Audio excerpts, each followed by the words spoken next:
What's up, YouTube? My name is Isaiah Rivera. I have the highest vertical jump in the world officially recorded, and today I'm going to be answering your questions on anything and everything that is jump training related.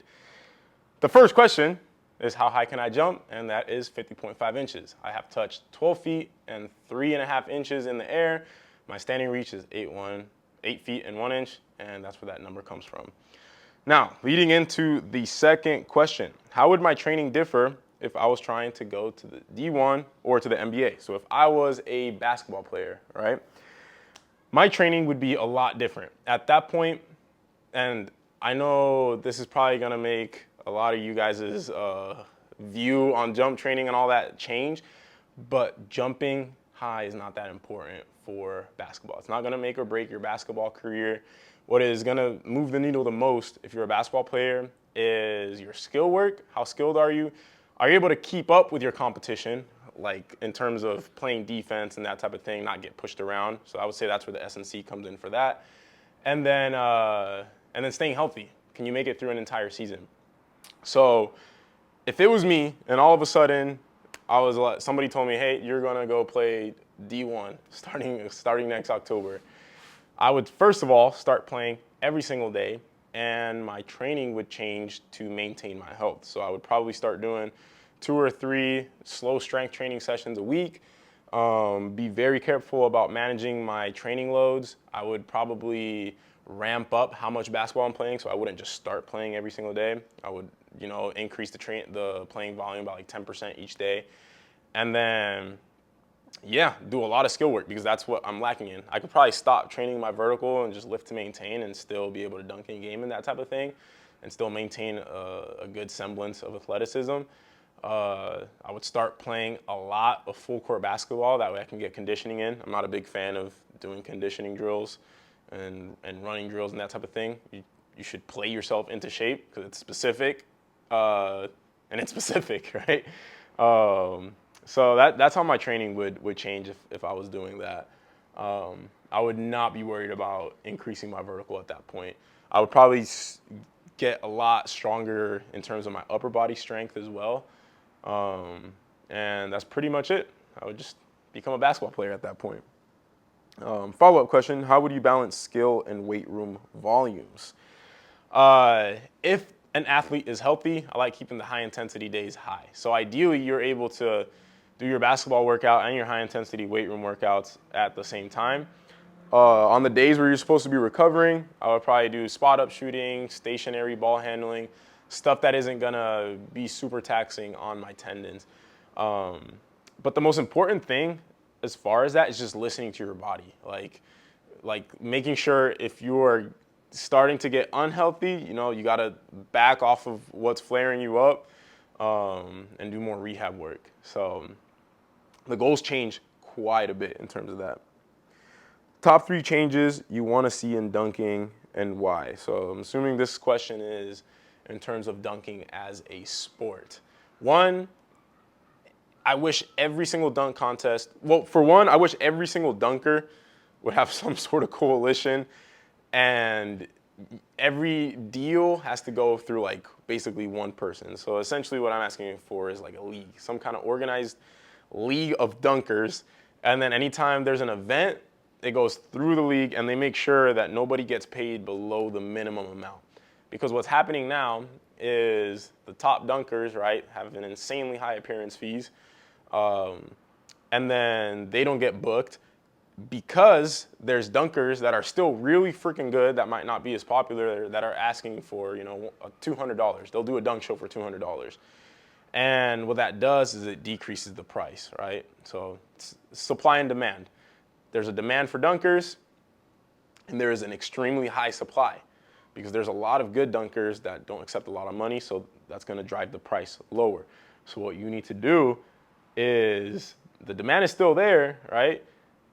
Decrease the supply of that lower amount of money, and they'll be able to charge higher prices. So that's one change. That way, dunkers are able to feed themselves. Right now, you could be top 10 in the world from dunking and still not make enough to live, to afford living, right?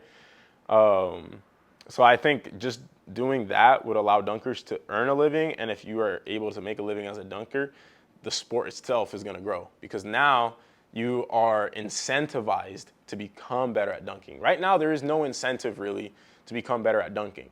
I built my life so that, because dunking was my passion, it's the number one thing that I want to do. And I basically, literally my entire life, I geared it so that I could maximize how much I improve. Now, in terms of money, what does that mean? When I went to college, I didn't go to college so I could get a degree to get a job. I went to college because I was super broke, so I was able to get financial aid, and I had a scholarship, an academic scholarship. I did that so that I didn't have to work a regular job, so that I could focus on dunking. And then later on, right, my job now is a coach. I coach guys to jump higher, which, by the way, if you want to jump higher, go to THPstrength.com, and you'll get coached by me. But now I made that my job. That way I could work from home, teaching things that I love, making myself more intelligent in this area that I love. That way I can keep dunking and training for dunking every single day. So I've always kind of tried to mold my life so that I can maximize that aspect. But unfortunately, that is not the case for 99% of dunkers out there. Usually you have to, do commercials to earn a living, or get really good at social media to make a living. So I wish we could just dunk and compete and earn a living from that. So I guess that's two changes. One, have the athletes get paid more. And then the second one that's tied to that is allow dunkers to focus on just that as a sport, because then that would push the sport in of itself. And then the third change is have an objective scoring system. There's something called the WDA, World Dunk Association, and they've actually fleshed out a pretty good scoring system for a dunk contest.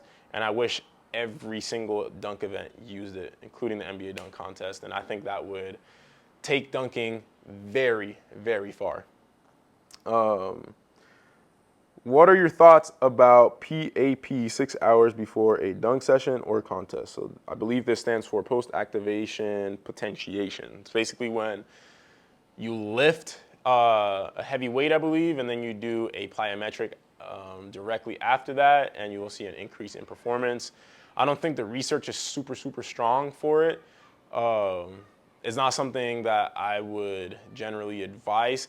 We do shakeouts at THP. I used to do shakeouts a lot more, which is basically going out and doing a general warm-up in the morning if you're competing later in the day or even the day before. And that can increase performance. But taking it to the extent of lifting heavy, I think it depends on the person. I've seen it work for some people. There was a period of time in my life when I would dunk Saturday. On Friday, I would do a heavier lift.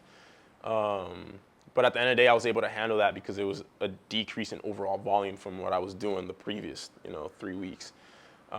So the best way to find out if it works is to try it. This is where individualization comes in. So there's some research that can back that up, but the only way to find out if it'll apply to you is to actually try it. But I wouldn't, generally though, my official answer is I wouldn't generally recommend that. Does height above sea level affect how high you can jump? So I don't know if it does, but something that's really interesting is some of the best jumps of all time in the Olympics happen in cities that have a higher than normal elevation. So some food for thought. I'd have to research more into it to give you an actually accurate answer, but I do know that there's a correlation. Which plant, left, right, or right, left, do you think looks best? So for those of you that don't know, if you're a 2-foot jumper, you can either plant your left leg first and then your right, or vice versa. I think stylistically, right, left with the right hand, or left, right with the left hand looks better. Usually you have to run with a little bit more speed. You lean into it. The plant is sideways. Your body is leaned over to one side so you can get more extension. And I think those dunks aesthetically just look way better. Left, right, right-handed is usually more blocky, choppy. I think because you're fighting the natural turn of your body. So when you jump left, right, you want to turn this way. But then when you have that hand up, it kind of stops that rotation and it turns into a really blocky, straight up jump. Which is why left, right, right-handed jumpers that are dunking with one hand usually don't have that good of a style. What was the most painful or worst thing on my way to dunking, or the hardest part? I would say there's a few situations that are the worst for me. The worst one was probably last year when I tore my My IT band, that was probably in the top 3 worst things. I think actually number 1 is when I had tendinopathy. So I started getting tendinopathy when I was like 14, 15 years old.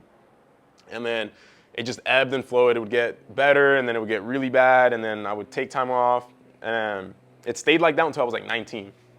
When I was 19, 20, it got so bad that I genuinely considered quitting dunking. I literally could not walk up and down stairs without feeling like a 7 or 8 out of 10 pain. I couldn't practice dunking. Anything I did in the weight room hurt. And for someone to be like in my shoes, right? I'm progressing so fast. This is something that I love, that I would do 18 hours a day if I could, if it was possible to dunk that long, that I would have done it. And it was my own body that was preventing me from achieving my dreams. And it was one of the darkest times in my life. And it's part of the reason why I am so adamant about giving out as much information now, especially about like tendon rehab and that type of thing, because I want people to avoid those same mistakes that I made. And I don't know how far I would have made it if I had known what I know now back when I was 17, 18 years old. But yeah, that was definitely the worst part about dunking.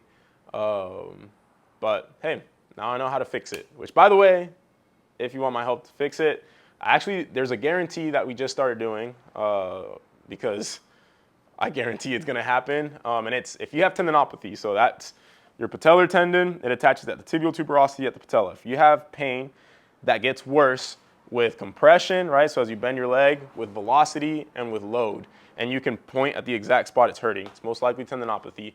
If you have that, my guarantee is that we're going to decrease your pain in 1 week, or we'll refund you your money. We're going to do a morning pain test every single day, and that's what we're going to grade as far as the pain decreasing or not. So if you want to take a chance on that, use the guarantee, THPstrength.com. Next question. Do you ever think to yourself, man, all this work just to jump a little higher? I'm going to put this into some context for you guys. I tested a 50.5-inch vertical in 2022. The vertec was not measured. We measured the vertec when I tested it this year at 50.5. The flight times are higher, so I probably jumped half an inch higher. Let's say the 2022 test was 50 and this test was 50.5. In 2 years of training, I trained every single day, Monday, Wednesday, Friday, probably 2 hours on average, Tuesday, Thursday, 1 hour, Saturday, 1 hour. So that's, let's see, 6 plus 9. So that's like 9 to 10 hours of training a week. And then I did that every single day. I didn't miss a single day. So 10 hours a week, 520 hours times by 2 years. That was, what, like 1,040 hours. And I gained half an inch of vertical. So just to put into context, by the way, if you're one of my athletes and you're like, I only gained 3 inches in the last 6 months, why am I not improving fast enough? Just think about that, right? And that's what happens. As you get better, your progress goes like this. It becomes hard. It becomes exponentially harder to improve, even marginally. It becomes exponentially harder just to maintain 95% of your vertical, okay? And, you know, I'm training 10 hours a week, and that's how much improvement I've had. So is it worth it? And the answer is yes, because I genuinely enjoy it. And I would still train if I was training this hard and I was decreasing like an inch of vertical every year. So from that, let's say I peaked last year. Next year I jumped 49, the next year 48, the next year 47, the next year 40, 46, and then 45. I would still train as hard as I do. I would even train harder if I had the time to. I don't have the time to because I'm focused on the business side of things and coaching the THP athletes. But the simple fact is I enjoy it. And I also want to use myself as an example for you guys as well of discipline, right? I haven't made jumping higher the goal. I've made the work the goal. My goal is to show up and put in the work. And what's cool is like when you string together years of training, it still adds up to a lot, right? Let's say I string together 6 years of training and I'm jumping 52 inches at the end of the year. It was worth it. And yeah, there's going to be down periods and other injuries and who knows what else could happen in life, but it's still worth it. right? Because I enjoy it. And that's the thing I would ask yourself is like, do you enjoy it? Do you enjoy jumping? And maybe you do, but maybe you're attaching yourself to the goal too much, right? There's people, and I used to be this way. I love dunking more than anything. I love training more than anything, but I attached myself to an outcome to such an extent that I would get depressed if the outcome wasn't reached, right?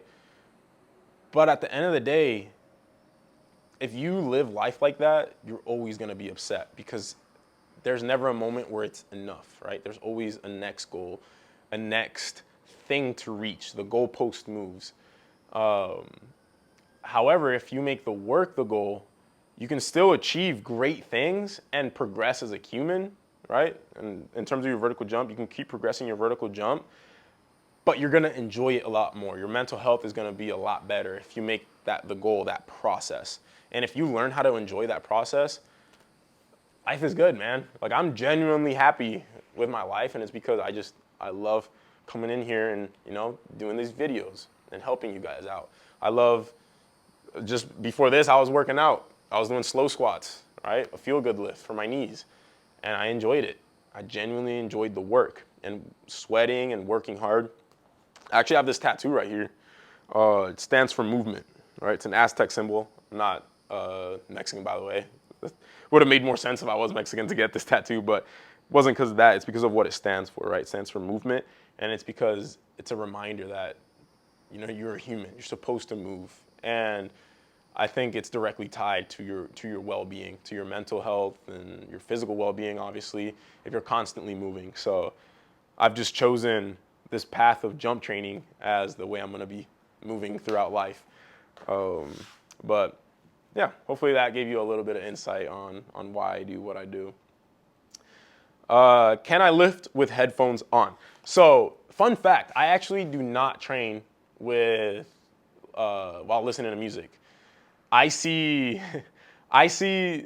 music and training like I see caffeine and training and jumping.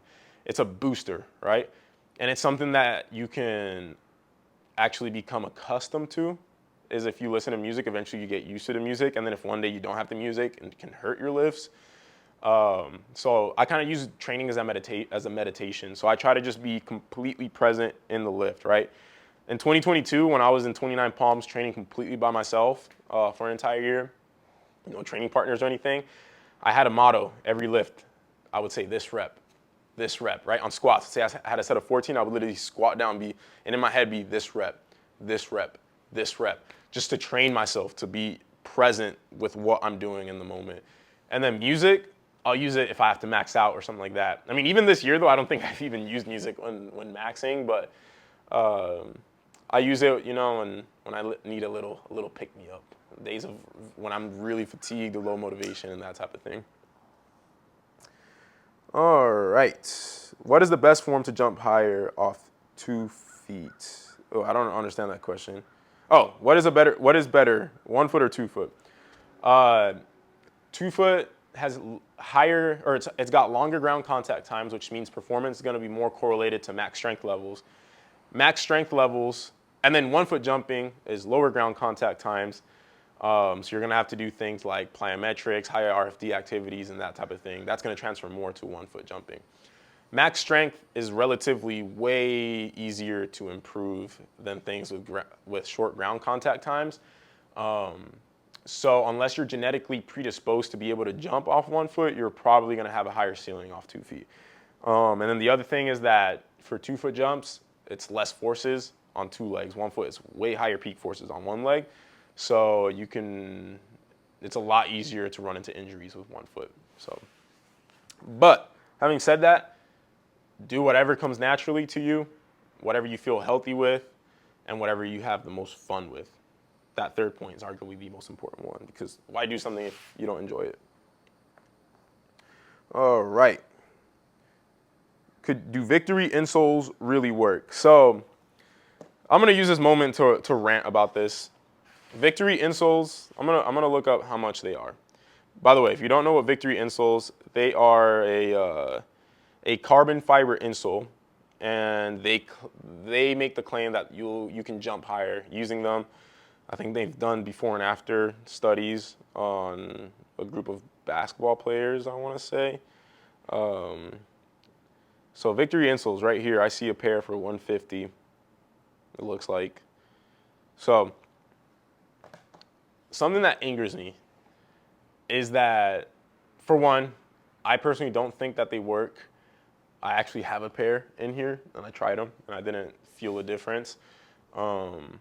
I think that a lot of people in the basketball world are sellouts when they market Victory Insoles, because you're marketing something that doesn't have very good research backing it up. There is some evidence for it working, but it's not conclusive enough, in my opinion. And it's not even that it's not conclusive, it's like almost impossible to predict, because think about all the factors that affect how high you can jump. If you change your technique even a little bit, jump to jump. I'll give the example. When I was testing my vertical back in February or March, whenever I tested 50.5, I was touching like 48, 49 and stuck there. And then I made one change in my technique and boom, instantly hit 50.5, right? So that's a 1.5 inch increase just from doing that small technique change, right?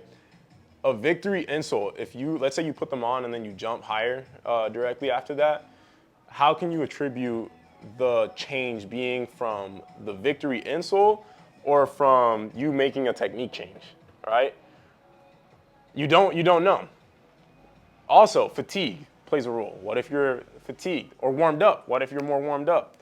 Those are all things that can have 1 to 3 inch differences in how high you're jumping. So it's literally, in my opinion, it's impossible to predict. So having said that, something that angers me is people will be so quick to spend $150, $200 for a pair of insoles that arguably don't work. And then they'll think day and night about like purchasing coaching, for example. Something that could, even if you did 1 month like of the THP coaching, we have a course, by the way, at THP that if you read it, you have enough information to be able to train yourself. You could literally educate yourself for $99 for the rest of your life as far as jump training. But people would rather spend $150. Let's say you only have $150. They would rather spend it on that, which is, it upsets me. You have, the priorities are in the wrong place. Now I get it because it's selling a dream, but it's just it's a pet peeve of mine as far as that. Having said that, do they work? Who knows? But I think there's other variables that have a way bigger impact than a Victory insole. So yeah, that's that. Could you do a series where you really learn how to play volleyball? I actually do want to learn how to play volleyball. Like I might join a league or something, or hire somebody to train me to play volleyball. I actually really enjoy it. How long has this video been going on, by the way? Oh, 23 minutes.